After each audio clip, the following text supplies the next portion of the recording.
Hi കൂട്ടുകാരെ, ഇത് മിട്ടുമുയൽ, ഇത് ചിന്നുമുയൽ. ഇവർ രണ്ടുപേരും നല്ല കൂട്ടുകാരായിരുന്നു.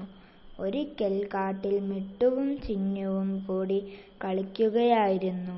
കളിച്ചു കുറച്ചു കഴിഞ്ഞപ്പോൾ അവർക്ക് വിശന്നു. കഴിക്കാൻ എന്ത് കിട്ടും എന്ന് അവർ അന്വേഷിച്ചു.